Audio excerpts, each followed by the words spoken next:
We're just going to ask you a series of questions about various magic topics. So the first one is, what is magic? What is magic? To me, magic is simulated impossibility. It is a representation of things that cannot exist in the day to day world. And that's part of its purpose. Its purpose is to give us a brief respite from the rules that and parameters of the day to day world. Give us a brief escape from it. And so yeah, that's how I look at it. Now, there are probably as many definitions of magic as there are magicians in the world. So this is mine, and this one works for me. Okay, so if you had to categorize magic tricks, what would you see as like the main categories? Oh boy.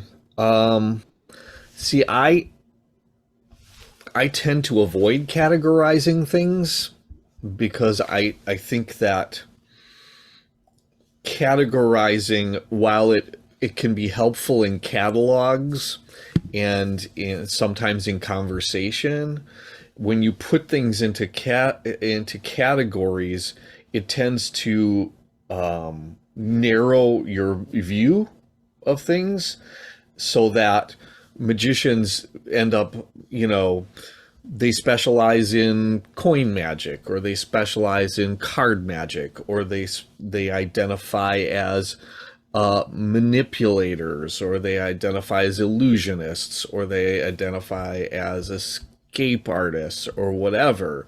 And what happens is that it narrows their view of magic to the point where they don't explore areas outside of their usual mode of, like, doing mentalism or whatever. And so whole swaths of magic literature go unexplored, because they haven't, jumped the fence and explored these other areas. So I tend to avoid fencing things, because I think that from an artistic point of view, the most interesting art comes from cross pollination of various genres and styles, right? And so I don't want to put up fences around the things that I do. So I tend not to categorize magic. Um, Now, uh, uh, you know, bizarre magic and comedy magic are other categories that, and I just, from an artistic standpoint, those categories are kind of useless to me. They might be useful to other people, but to me, they're kind of, they're they're not just useless. They're counterproductive in a way. So I like to explore, incorporate all elements of all of those styles and stuff into my magic, into my work, with the exception of, like, stuff that involves animals and things like that, because I'm allergic to just about every animal ever. Um, but uh, um, it's interesting. There have been attempts to categorize the effects of magic, and one of the most famous ones is from, a book that's over 100 years old, and it divides it into, like, appearances, disappearances, transpositions, transformations, and so on. And I've often looked at that list and wondered, of what use is this to me? And and uh, I found that it's kind of useless. But um, my friend Bob Neal, and I, had a book called, The Magic Mirror. We wrote a book together called The Magic Mirror. And in that, Bob uses a psychological classification of magic. And I found that to be far more useful than any other categorization I've encountered.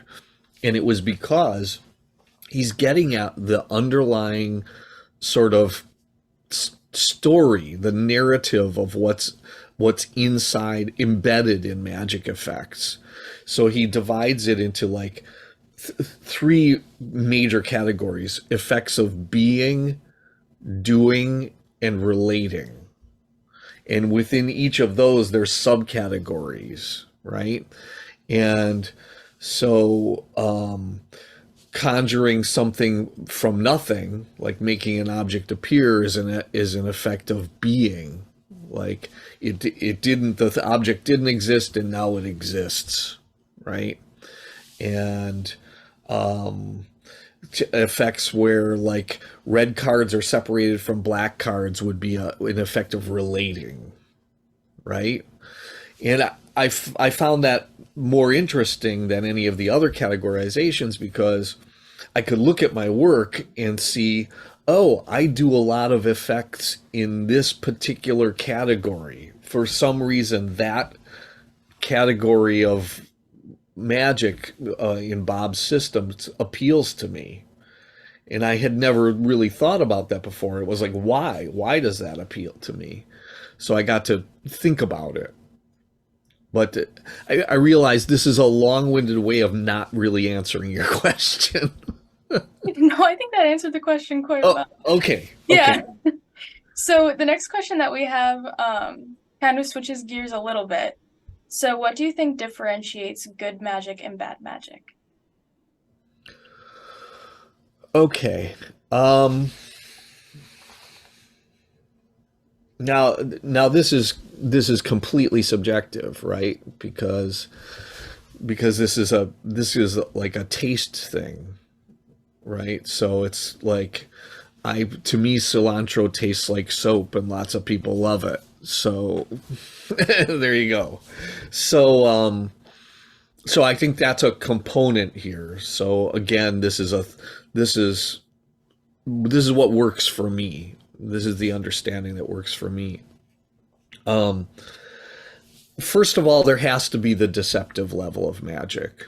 There has to be the technical deceptive level, which means that if the magic effect doesn't fool anybody, it's not magic anymore, right? So there, that base level has to be there. But I think beyond that, beyond the sort of technical puzzle level of magic, where it's like, how is that done, where that's the main question, there are other levels that are equally as important, I think.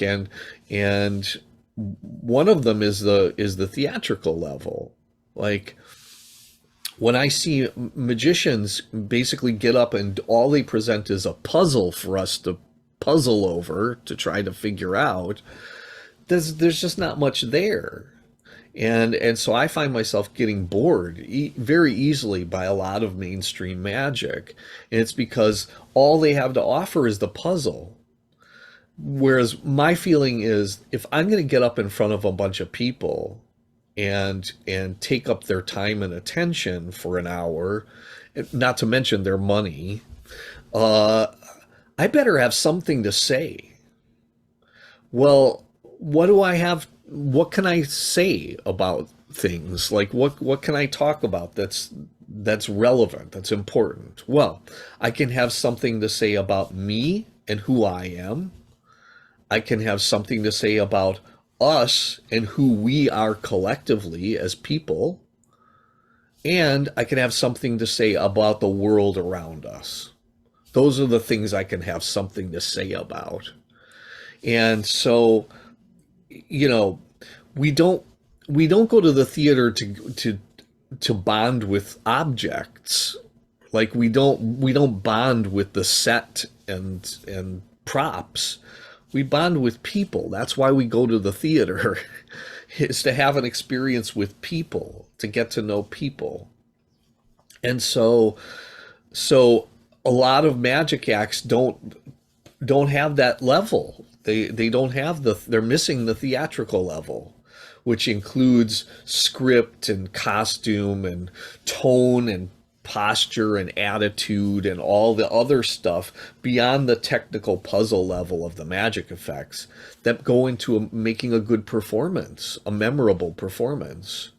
lighting, sound, all that stuff. In film it would be called mise en scène, but it's those things tend to be overlooked by a lot of magicians, and if I'm going to go to see a theatrical show, I want it to be a full experience. I don't want it to just be, okay, there's a puzzle, try to figure it out, and here's another puzzle, try to figure that one out, right? So, so to me, good magic is one, deceptive, but two, engaging on multiple other levels, theatrical levels. Does that make sense? Yeah. Okay. So our next questions are about finding the boundaries between magic and other forms of entertainment. So we just have a list of different things we're going to ask you whether you think that they're magic or not and your opinion on why. So the first one is pickpocketing magic. Here's the thing. I First of all, two things are can I philosophize, or should I just answer your question? No, philosophize. Okay. Yeah. I can't help but philosophize. That's just who I am. It is in my nature. So I think magicians try almost desperately to separate magic from the other arts and from other performing arts, and I think that's so counterproductive. I like looking at things from an integrated perspective. I think it's far more useful to me as a creator. And I don't spend much time trying to separate magic from other art forms. That's not an interesting idea. I think it's more fun to find similarities between magic and other art forms. Now, there are there are times in an entire performance of magic where the emphasis doesn't need to be placed on the puzzle aspect of it, the deceptive aspect of it, because it's a show, right? It can have lots of uh, uh, levels of interest and engagement, some of which have nothing to do with the deception of magic, the puzzly aspect of it. So, some of it's just engaging with a human being, right? And finding who is that person on the stage. What makes that person tick? What is that person's interests and obsessions, right? Where do they come from? Where are they headed? Right, those questions. Those are basic theater questions. So, so to get back to it, things in a magic show, I think there's room for things to be magical without being magic, right? There are points in my show that are magical. In other words, they cause a feeling of, oh wow, that's cool, but they're not necessarily, oh, I can't figure out how that happened, right? And pickpocketing, I think, is one of those things. When it's done well, it feels magical. It feels like an object is being made to vanish from someone's pocket and appear in someone else's pocket, right?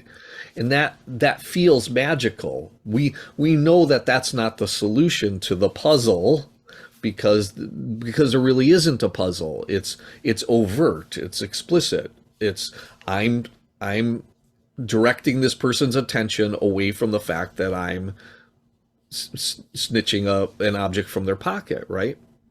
So it's not magic per se. It is magical, and I think there's room for that in a magic show. I think there are any number of things that can be done if they're done skillfully enough. They can be magical without necessarily being magic. Okay? Yeah.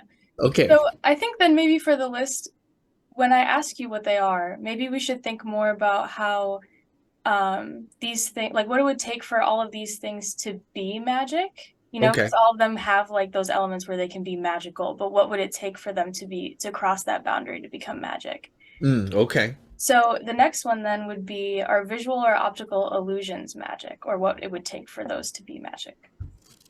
I think they are magic in the sense that I I've included some of them in my show, and optical illusions have been a part of the conjuring arts for centuries. I mean, magic lantern shows were a big thing at one time before, you know, before cinema, and and so and that's like, you know, it's sort of like being given a glimpse into how our brain works.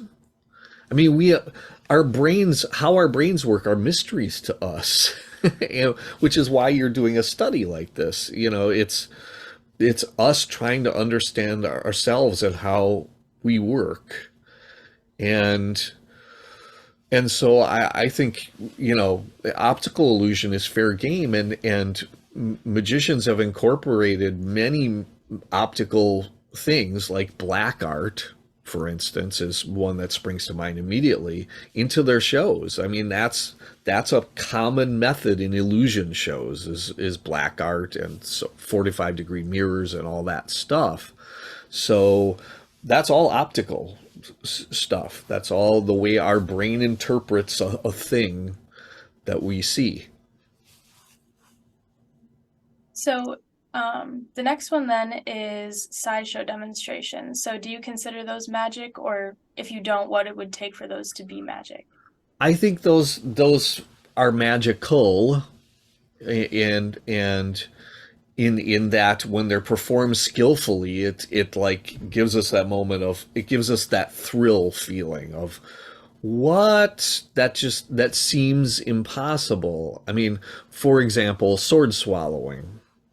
I have friends who are sword swallowers, and I've seen their act many, many times, and it still gives me that sort of feeling of wonder. And it's not because I don't know how it's done. They're swallowing the sword, right? It's not a trick, but it still gives me the feeling of wonder because it's like, that should be impossible. Like, how is that person doing that without injuring themselves? And there's a part in what particular friend's act where she says, she points out how close the blade is when the blade is fully into her esophagus. She points out that it's right next to her heart. It's like this far from her heart. And the feeling of realization of thinking, oh, wow, that's horrible and yet wonderful. Like it's the, what it does is it gives us that sense of, at the same time, how resilient the human body is, and how fragile it is at once.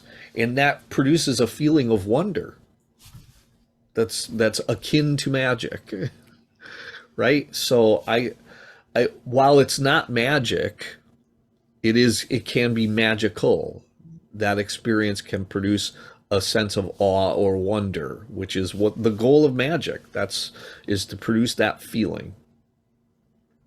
So just expanding on that a little bit. So if sideshow does produce that feeling of wonder, then what exactly makes it not magic?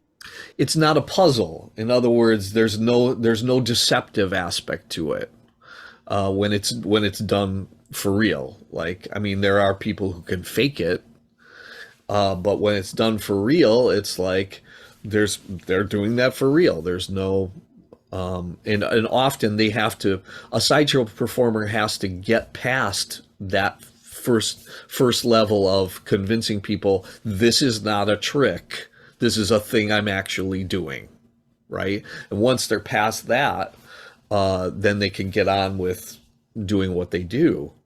But that's the first hurdle they have to clear.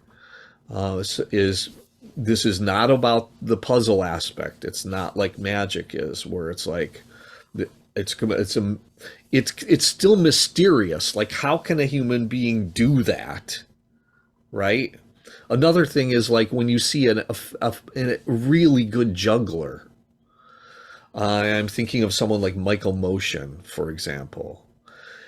It looks like his hands are the ones in the movie Labyrinth, juggling a glass ball for David Bowie, right? And it looks like it's defying gravity. But I mean, it's juggling. He's throwing objects around and catching them. I know how that works. There's no deceptive aspect to it. But as he adds more and more objects and this things start looking like they're floating in the air and defying gravity, it looks magical, even though I know how it's done. So does that make sense? Yeah. Okay. So, because you brought that up, so one of the ones that we were going to ask you about is whether you think things like contact juggling, cardistry, or escapes are magic. I don't think they're magic. Well, escapes, yes, can be magic because there is sometimes a puzzle aspect to there's a deceptive aspect to escapes of when it's not done like Houdini hanging upside down in a straitjacket and wriggling his way out of it, where we see how that's done. The other stuff that happens behind a curtain or whatever, that's different. Like, how is he instantly out of those handcuffs and then back in them? I mean, I've done a few things. I've done a routine that's about the Davenport brothers, who were the spirit cabinet performers, and they'd be shut in the tied up, so they're completely bound and in a trance state and placed in this cabinet, doors closed, and all kinds of weird phenomena happen inside the cabinet. When it's opened up, they're still tied up. Well, that was basically an escape act without the ta-da part of the escape act, right? Which Houdini recognized. So there's there is the deceptive level there's often with escapes. The performer is placed inside a tank of water hanging upside down, and then a curtain is drawn, and then the curtain is pulled back and the performer is out. Right? How? Right? Some performers have chosen to do that same effect, but without the curtain, and now it becomes, how is that person holding their breath so long? I mean, you're engaged in the wonder of how can a person physically do this, right? So it's not magic, but it's magical. Okay, and then what about, so I know you talked a little bit about juggling, but what do you think about like cardistry too? Again, there's no puzzle aspect to that stuff. It just looks pretty. It looks pretty, and it's engaging in that sort of eye candy way of, oh wow. I mean, human beings are drawn to like precision movement and synchronized movement and things like that. It's why we can go and enjoy the ballet or something like that, and so precise coordinated movement like that, especially if it's synchronized to music, that adds another level of engagement to it, is impressive to us. Would I sit through an entire show of that? No, of course not. That would be just like, okay, we get it. Like, you can. Now, I went to see Michael Motion perform a whole show, but each scene he did was like, well, now he's making balls defy gravity, and now he's making something else defy gravity in a different way.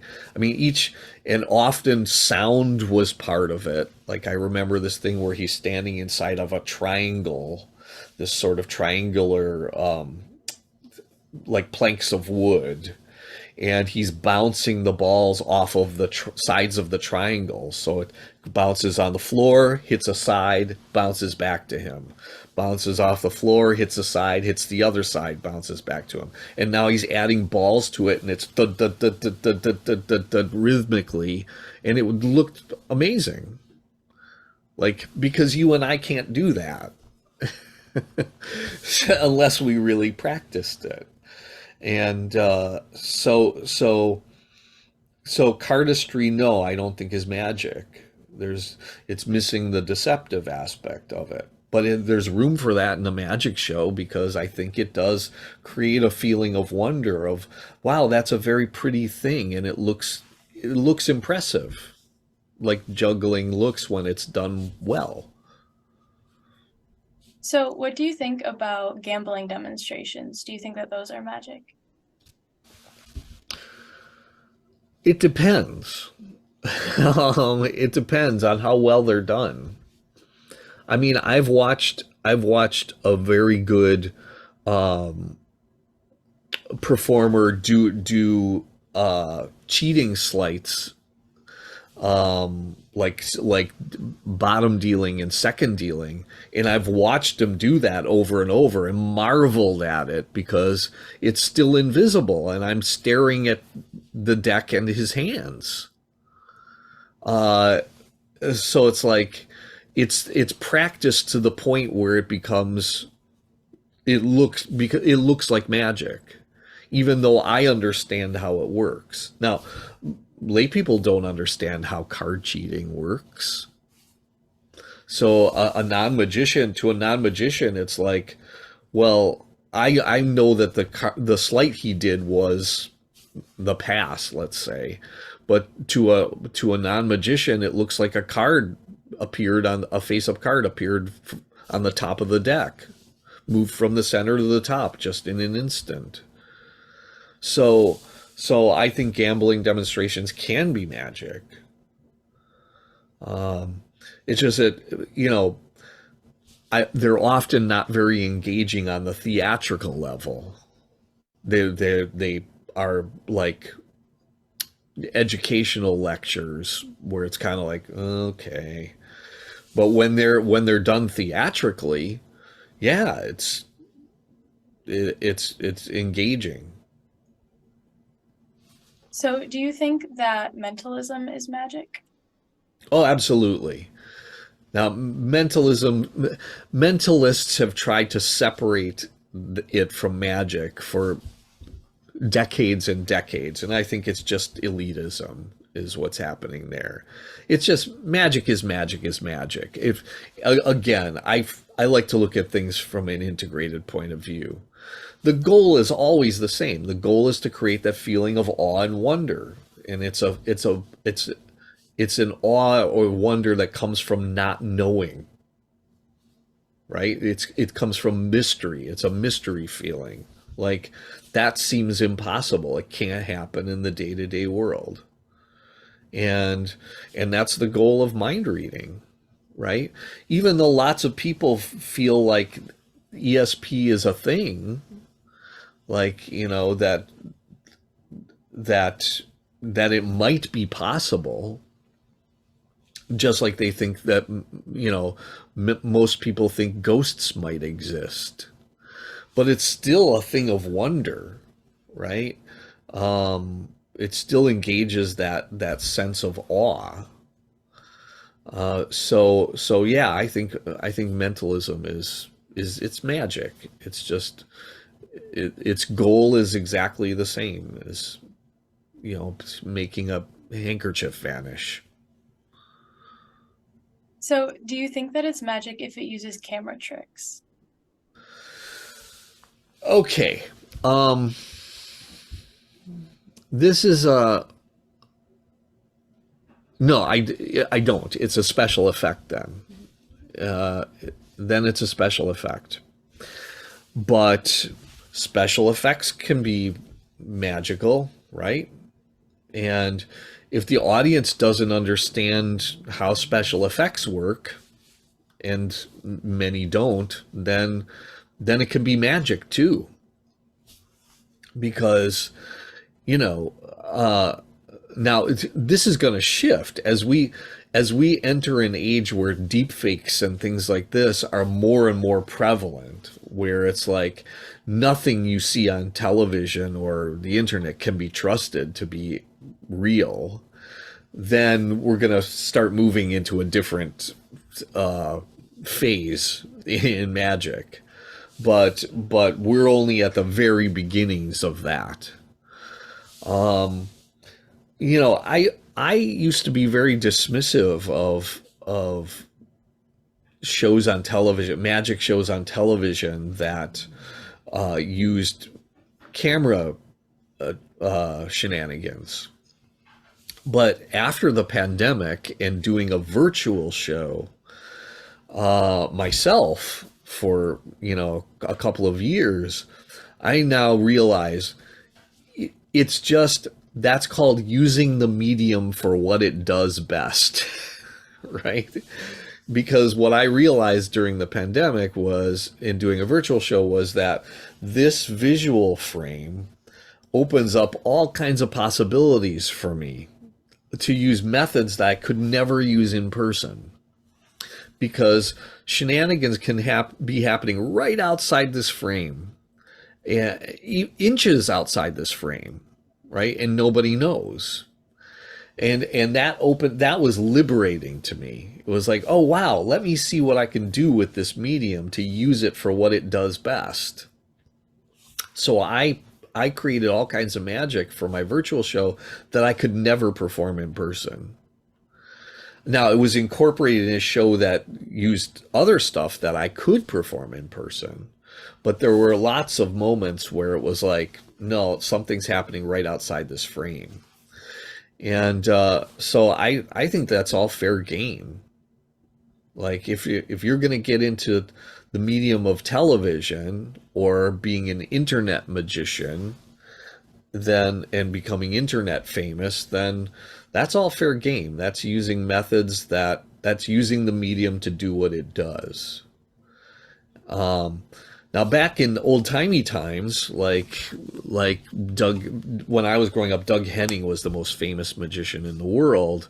He would say at the beginning of his television specials, there was an announcement: there is no camera trickery. This is all happening live in front of a studio audience, and they made a point of that during the television show. Well, eventually they encountered situations where things went wrong on live TV and illusions failed, and after that they realized, what are we doing? We're not using this medium for what it does, which is retakes when something fails, right? Which is inevitable. I mean, the world's an imperfect place and we're flawed creatures, so something's gonna go wrong inevitably. And they had no way out because it was shot live. So the last a couple of specials were no longer shot live. They were shot in front of a studio audience, but they weren't aired live. So they could go in and fix things. And that's just being smart about the medium you're working in. Now, most magicians are not necessarily working in those mediums. We're working in the medium of live in-person performance. And so we've got to use that to do what it does best. But when you're not, when you're working in the medium of television or internet magic, YouTube magic, then, everything's fair game. So, do you think that it's magic if it uses stooges or instant stooges? Absolutely. Absolutely. I've occasionally done that because it's like what's when you're planning this thing, it's like, well, what's the ideal effect? What's the ideal effect from the audience's point of view? And then it's like, how can I get as close as possible to that effect from the audience's point of view? Well, there's this method and this method and this method, and sometimes that's the method where that'll get you closest to the actual effect. Now, would I use that method all the time? No. No, that would be foolish. Uh, because then it's like there's one solution to my entire show, right? But if the object of the game is to get as close as possible to it feeling like a real impossible thing just happened, sometimes that's the way to get there. But it's again, this is, prudence in all things. This stuff has to be, methods have to be used judiciously. Overuse of any particular thing, as in, I mean, there are some television magicians who were massively criticized for using stooges and confederates a lot, and it was, on camera fakey reactions of ah, and screaming and running away, and you could tell like that was an actor and that was bad. And so overuse of that kind of thing, and when it's not used thoughtfully, when it's used poorly, without much thought, then it's no good. But I would not rule out any method from like consideration in when we're planning this. Like, how can I get as close as possible to the ideal? So, do you think that people like Uri Geller are magicians? Absolutely. I mean, he wouldn't use that word to describe himself. Although now he's mellowed out in his old age, he's kind of mellowed out, and he's starting to like hang out with magicians and do interviews and stuff like that. Yeah, but I mean, his whole shtick was denying that he's a magician while doing magic. That was his brand. It would have been off brand for him to say, no, no, no, no, no, these are all magic tricks, right? That ends the game, right? A lot of magic, it's like the back in old timey times, the P.T. Barnum had this museum, right, in New York, and some of the displays were real and some of the displays were false. And to what degree things were real and what degree they were fake was up to the viewers to figure out, right? And that's part of the game of magic, is like, okay, to what degree am I being deceived, and to what degree is this real, right? And so his brand was to say, no, this is all real. I'm not a magician. So yeah, he's a magician. So, do you think the use of a secret method is necessary for the experience of magic? Yeah, I think so. Without the mystery of it, without the mystery of that was impossible, that cannot happen in the daily world with the parameters of physics and so on, then it's not magic. It's something else. But which can be magical, but not magic. So I think it's the mystery aspect has to be there. The deceptive aspect of magic has to be there. So, do you think that a magic effect can exist without a secret method?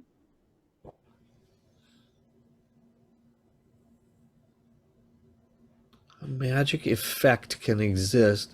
I don't. That sounds like removing the human being from the. Well, yes, yes, okay. The human being can be removed from the equation. Like we could, part of the fascination with automata that happened in the 18th century was, you know, it's a machine, and we know it's a machine, but it's doing things that are lifelike. So it creates that uncanny feeling of that shouldn't, it looks real but it isn't, and I know it's not real. I know that's not a living creature, right? So an automaton, producing beautiful writing, or a robot duck laying an egg or whatever, and these were all things that people would go to see in exhibits, and some of which I've seen myself. The Turk, playing chess, which turned out to be a magic effect and not an actual robot, um, it turned out to be an illusion. There was a person hidden inside it, working it. But from the audience point of view, it was a machine, like an uncanny machine that behaved in a lifelike way. So, and sometimes the automata would do magic tricks. Like there's famous automata where they're basically performing the cups and balls. Like the robot lifts up the cup, there's a ball there, lowers it down, waves a magic wand or taps it on the cup, lifts it up again, and the ball is gone. Right? So that kind of stuff is still connected to magic. So so I don't know, a hidden without a secret method.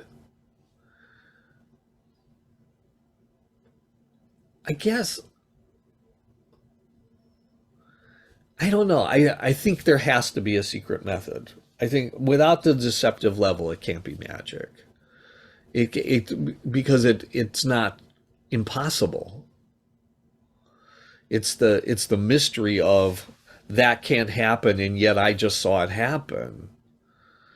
That creates that feeling, right? The feeling of not knowing that comes from magic. So I don't know. I mean, I think you need a secret method. So we're going to shift a little bit now to talking about misdirection. So the first question is, what is misdirection? Well, I think it's a misnomer to begin with. It's if you take apart the word and look at it, it basically means bad direction. But I don't think that's what it is. It's simply direction of attention. It's direction of attention to the place where I want it to be, and not where the audience should have it if they're going to figure out the my method. So so that's what I think misdirection is. Misdirection is direction of attention to the places where I want the attention to be. So why do you think misdirection works? Why does it work? Because beings are flawed animals. We can't perceive everything at once, and we can't perceive everything perfectly. Right? So, and our memories are faulty, as we see demonstrated every day. Right? So like eyewitness accounts, we know that eyewitness accounts of crimes are very unreliable, because our emotions affect our perceptions, our past experiences affect our perceptions. We're always looking at things through a lens, a cracked lens, a flawed lens. And so that's why it works, because we cannot we can't perceive everything all at once, ever. So do you think that misdirection is necessary for creating magic? I think it's a I think it's a useful element. It's not always necessary. In other words, there are some effects in magic that are kind of unique effects, in that the closer you look at them, the more baffling they are.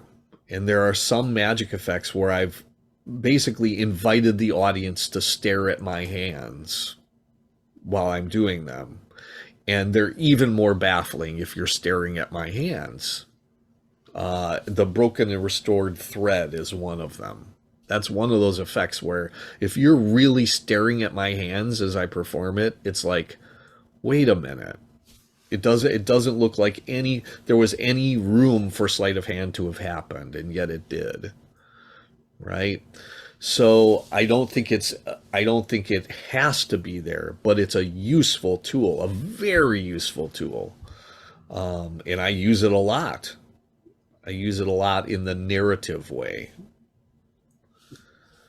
So kind of building off of that, when using misdirection, what methods are you likely to employ and when would you use them?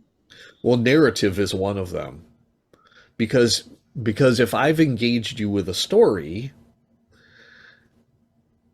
your brain is not working on how to puzzle out my method, right? So I use the narrative, theatrical level of magic, of the performance, to direct people's focus away from trying to figure out my methods. And I use that a lot, a lot. And it's not only because it's a fast and direct way to engage with the audience. It's also a fast and direct way to mold what they're paying attention to and not paying attention to, right? And so that's a common method. And that, there are more basic methods that I use all the time as well, and that's covering a small action with a larger action, right? I mean, if I need to ditch an object with this hand, I reach for an object with this hand, and the big action of this covers the small action of ditching the object with the other hand. And that kind of stuff is used all the time. It's almost used without thinking because I've been doing that since I was 7 years old. So like it's almost like my hands do that kind of stuff automatically. I don't have to think about it anymore. um, but there are times when you have to plan out, well, if I can't make this action invisible, what's the action I can create to cover it? How can I cover it? And that's one way of doing it. I mean, there are other ways, including narrative, including engaging people theatrically. I mean, sometimes it's just a matter of, okay, I need to do this move, and they can't be looking at my hands when I do it, like the pass or whatever, because it's not fully invisible. So I say to the person, Sarah. I say the person's name, and they look up at me, and in the instant they meet my eyes, I do the move. Right? Sometimes it's that simple. Say their name. So for those methods that you mentioned, what factors do you think make them effective or ineffective? Well, like anything, any tool can be used improperly, right? Any tool can be used badly or thoughtlessly, right? You can use a hammer to open a can of beans or a screwdriver, but it's going to be messy. um, so, so basic things like covering the small action with a larger action can be done clumsily. And sadly, you see that in magic. You see clumsy attempts to misdirect, you know, but when they're planned out thoughtfully, then they should be invisible. But that takes careful planning and judicious use of different using a variety of tactics, right? Not always using the same tactic because if you keep doing the same thing over and over again, eventually it's like, well, if you didn't see it that time, here it is again. And you don't want that to happen, where it's like now the misdirection stops working because you've used it over and over and over, the same technique. Okay, and then the last line of questioning that we were going to ask you about is exposure. So, do you think that exposure is bad for magic?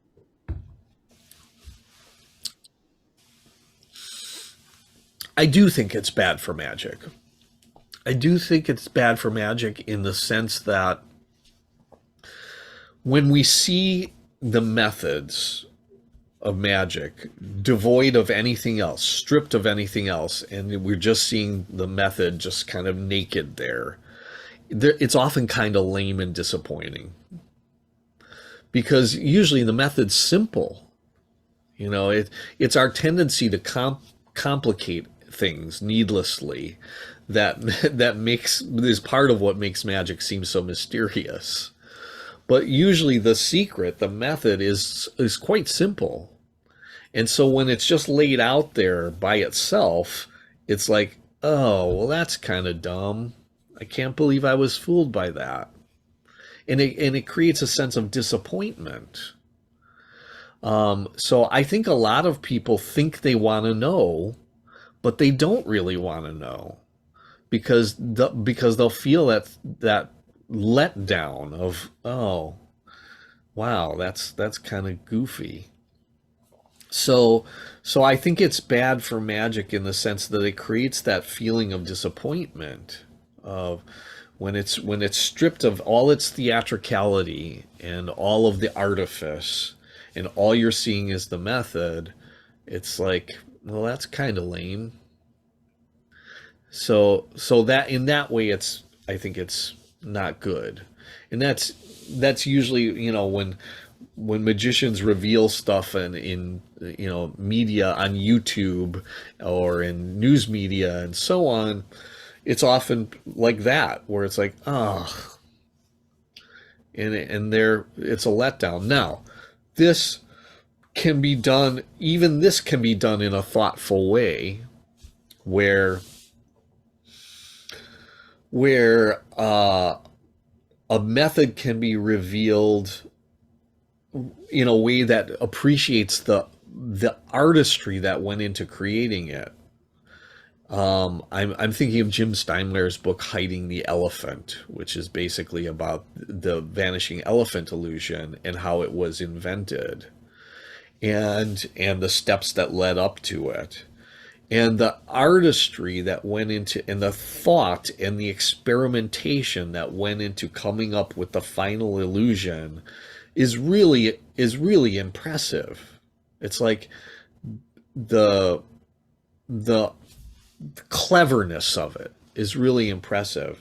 And there are some effects in magic where it's like the method is so clever, you want to say to the audience, no, look at how this works. This somebody thought of this, right? You almost want to show them so that they can appreciate the cleverness, but you don't do that because the point is for it to be invisible. That's why it was invented.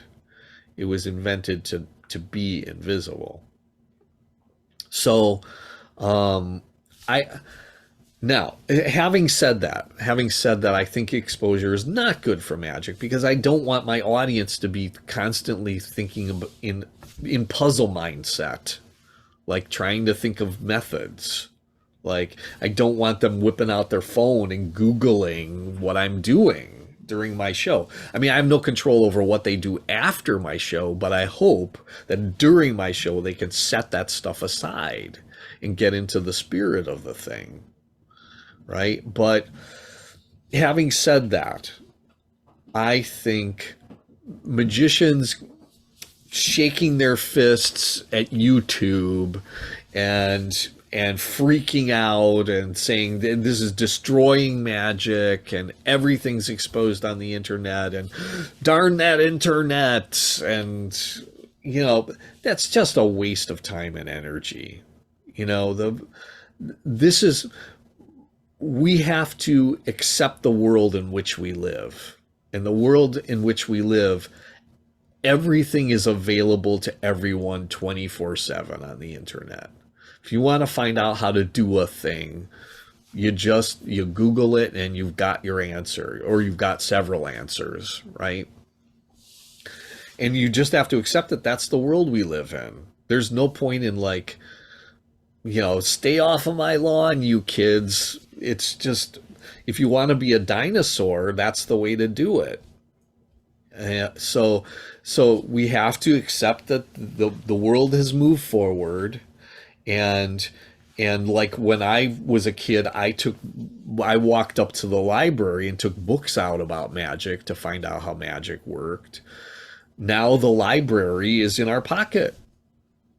It's in everyone's pocket, right? And it's not just the local library, it's the library at Alexandria. It's the sum of all of our knowledge is now in our pocket, which is magical in and of itself, right? It's kind of magical. Like Arthur C. Clarke said, any sufficiently advanced technology is indistinguishable from magic. He was right in a sense. It's amazing that all world knowledge is available to us by just reaching into our pocket. That's the world in which we live. So we have to accept it. We have to accept that after our show, with 5 minutes of Googling, they'll have answers for basically everything, all of the mysteries in our show. But my hope is that I'm going to disincentivize that for the audience. So they're not thinking about that during my show. And then afterward, they're not going to want to do that because they're going to want to hold on to the mystery feeling, to the wonder and awe that happened. So I'm going to disincentivize, if I've done my job right, I've disincentivized looking up how the stuff was done because they'll want to retain that feeling. Now, I've gotten messages from people who've said they looked up the subjects I talked about during my show, and that's fantastic. Like, I Googled the Fox sisters, or I Googled the Davenport brothers, and they went down the rabbit hole of finding out more about those people I talked about in my show. And that's a thrill to me because it's like my performance is now extending beyond the walls of the theater and out into the world. And they're learning stuff. And it was because I sent them in that direction. That's cool. So that I don't mind. And in fact, that's one of my goals, is for them to like go, I wonder, is that real what he was talking about? Did that really happen? And then look it up. And they'll discover, yeah, it actually happened. And so I make reference to a lot of history and folklore and things that are documented during my performance so that my performance can extend out into the world. I am referring to the world at large outside the walls of the theater so that my performance can extend out into the world. If all I'm referring to is the puzzles that I have to offer, then my performance isn't going to extend out into the world very much, just a little bit. But all those mysteries can be solved with about 5 minutes of Googling. So my hope is to disincentivize it, and I mean, I think I've been pretty successful at it. When my Foolus winning Foolus episode aired, there were exposure videos of it within hours of the episode airing. There were exposure videos on YouTube. And it's like, I've had magicians ask me, why didn't you report all those videos? It was like, because I don't want my job in life to be hunting down people exposing my magic on the internet. Like, what a bleak existence that would be. Like, that would be horrible. So it's like, I just accept that that's the world we live in. So I think there's nothing to be gained from living in denial of the world that we now live in. So the magicians who are still bent out of shape about exposure on the internet are just, I think, living in denial. Better to just, catch up with the world as it exists and anticipate the world as it's going to be. And you'll just be a happier person, I think. As well as a happier artist. Okay, and so then the last question that we wanted to ask you was, do you think that any kind of exposure is acceptable? Well, I mean, like I said, there's the exposure that's like, look at the thought that went into this, and I think there's a way to theatrically justify that. I think there's a way to, like, we're going to deconstruct this and think there's a way to theatrically justify the exposure. There's also a way to, there are many effects in magic that are routinely referred to as sucker effects in magic, where the magician ostensibly explains how the effect is accomplished and then performs it again, but in a way that completely negates the explanation he just provided, right? And I've seen plenty of performers do that well, and I've seen them do it badly. But when it's done well, it's like it's oh, that was clever, and then now the rug is pulled out from under them, and that's fun. I've enjoyed doing that with the audience. I'm thinking of a couple of effects where there's an effect called Powers of Darkness, where it's from the audience point of view, they're seeing how it's done throughout. The person who's on stage and has their eyes closed doesn't see how the effect is done, how it's accomplished. So it's the audience is enjoying being behind the curtain of magic and seeing the inner workings of it. The person on the stage is getting the weird mystery feeling of, well, how did that happen, and how did it happen again? It seems more and more impossible each time it happens, right? And the the problem is that most of those routines don't have an ending. They just kind of stop with the audience sees how it's done, the person on stage doesn't know how it's done, and that's the end. The way I end it, the audience, the last time it's done, the audience doesn't understand how it happened either. So now everybody has the mystery feeling, and that's the end. So there's a way to construct magic in that way where it's like a secret is revealed, but then a larger mystery is put before the audience, right? And that's, I think, using that thoughtfully, using the idea of exposure thoughtfully. So there are a couple of times in my shows where there are a couple of times where I actually say to the audience, I'm going to bend the rules and share with you a secret. And of course, they sit forward and listen then because everyone wants to hear a secret. I'm taking advantage of human nature to engage the audience. But then I share with them a genuine secret. But then the secret leads to a larger mystery. Make sense? Yeah. Awesome. Well, that was the last question. So thank you Okay. very much. Yeah, thank you.